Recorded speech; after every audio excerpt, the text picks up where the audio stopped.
everyone, my name is Janet Eze, author of Nina. I'm sure most of you have read the book already, and if you've not read, what are you waiting for? So yes, I'm here today to answer some questions about the beautiful book, Nina. So sit down, relax and listen.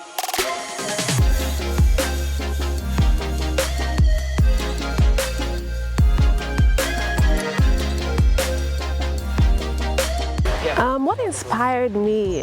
My inspiration actually came from women and love.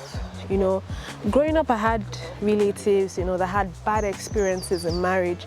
I remember them coming to the house, to talk to my parents, about whatever transpired, and family gists, family gossip. I'll just want to sit down and listen. As soon as one relative is finished and gone, another one is coming, just to talk about something. And sometimes they even had to sleep over at our place, maybe because their husbands or partners locked them out of the house and everything. And even with friends, I had friends I knew people, some friends that had, heartbreak issues, love issues. I just wanted to write something that I was sure people could learn from, not just for the sake of writing or for the fun of it. And being around ladies, being around women, I realized a lot of them are going through so much pain. It's global and we don't even need to go far. A lot of us listening right now have gone through, heartbreak, broken relationship, broken engagement, and so on. And of course, we can't deny the fact that we don't know that a lot of marriages are in jeopardy or on a decline. And I love, I love happily ever after. But what happens after happily ever after? We're only told that they lived happily ever after, but we usually are not told what happens afterwards.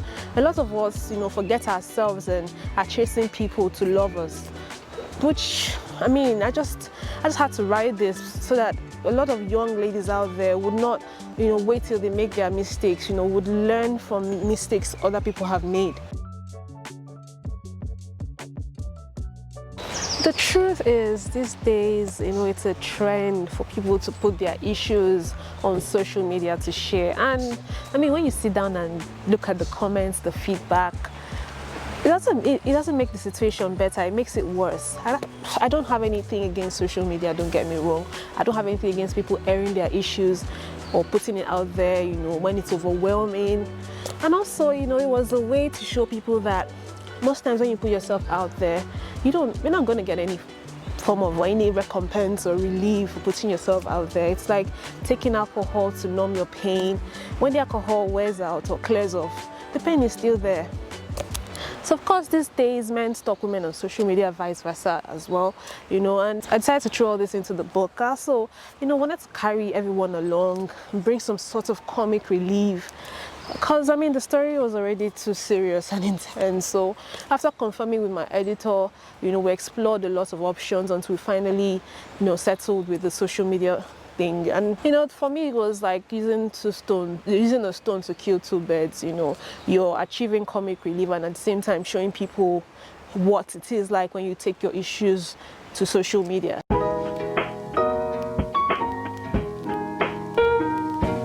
It was all fiction. The podcast was made up. But who knows? It's something I can explore in the nearest future. You never know.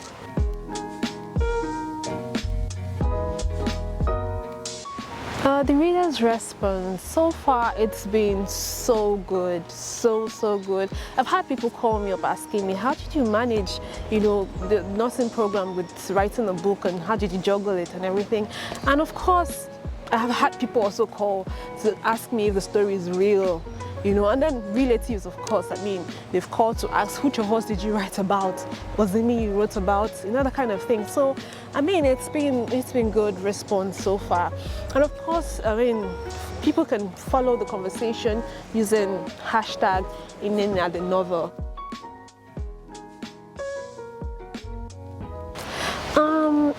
I just want them to know that you're enough and that you must always choose yourself, even if others refuse to.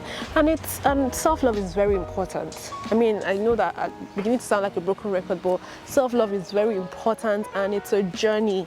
Even with friendships and relationships, a lot of people are insecure, do not even know that they are beautiful, and that's why when a guy tells them they're beautiful, vice versa, kind of forget themselves and they are carried away because, I mean, they do not think they are beautiful.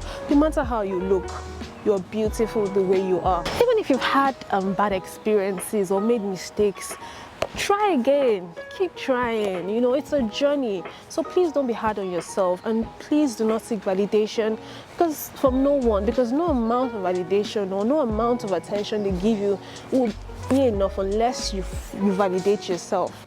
It's a journey, so don't be hard on yourself. Please do not seek validation from no one, because no amount of attention they give you will ever be enough unless you validate yourself. It's okay, you know, to be selfish. If that's how you discover your power and your happiness, it's fine. And with dedication and compassion on yourself, you would, you know, witness yourself blossom. My favorite part, that would have to be how she met Obinna. You know, a lot of time we feel that, oh, because the person is a pastor's son, or because I met him in the church setting, automatically 100 yards husband material, he's the one. Or because he comes for fellowship or he speaks in tongues, then he speaks in tongues so that he's the one. But we don't understand that the church is like a hospital, you know. And of course, like a hospital, you're more likely to meet sick people. So for the character meeting the guy in church, you know, meeting him in fellowship made her so comfortable. It goes to tell you that it's not by how responsible they appear. You don't know what skeleton they have in their cupboard. So as a lady, as a woman, you have to look deeper.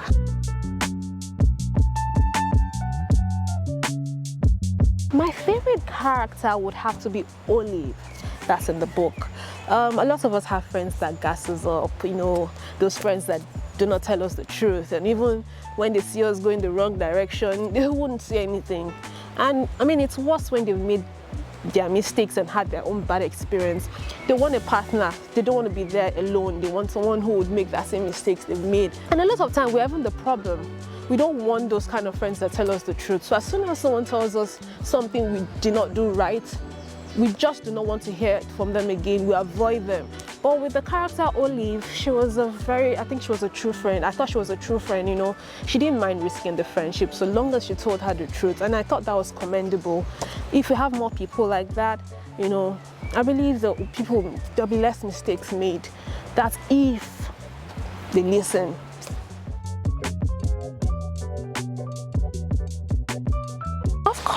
Of course, I'm open to it. I mean, that would be lovely. That way I can reach out to more people, because, I mean, since it's in a book, most people might not appreciate the story, but if it's in a film, a lot more people will see themselves in the book. So yes, I'm open to it.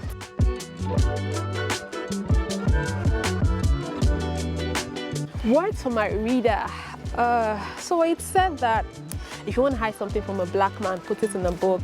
You know, imagine how much you're denying yourself, you know, from knowing because you're not reading. And sadly, a lot of people feel learning stops when they leave school, especially with the internet and social media. It's a lot harder right now. It's a lot harder to read because of the distractions and all that. I've actually lost count, you know, how many times someone has said to me, gosh, I wish I could read like you, or I love to read, but I'm so busy. See, I've got news for you. It's just like every other habit, you know, it can grow, it just grows and all that. The more you do it, the more it becomes a part of you.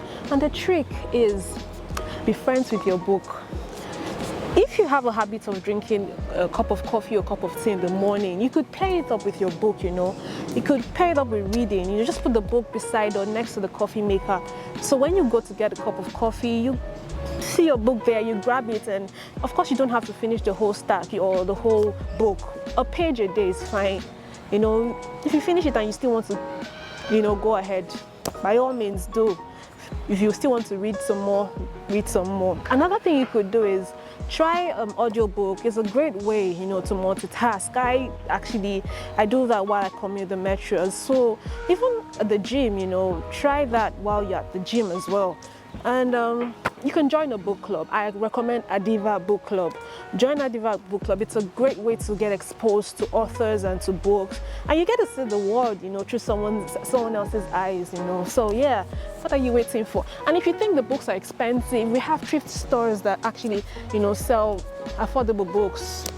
Grab it and grab a name now to be precise and make sure you read this. Yeah, I mean, they could contact me through my publisher, Purple Shelves, or even on my Instagram account, Miss CJ. I mean, I'm going to also put that below so you see. Yeah, I mean, I'm not proud. I'll answer. Slide into my DM. Tell me what you want to say, what you want to know, or if you want to buy the book or anything, or for the film. I'm open to all this. Thank you so much for listening. Have a good day. Bye.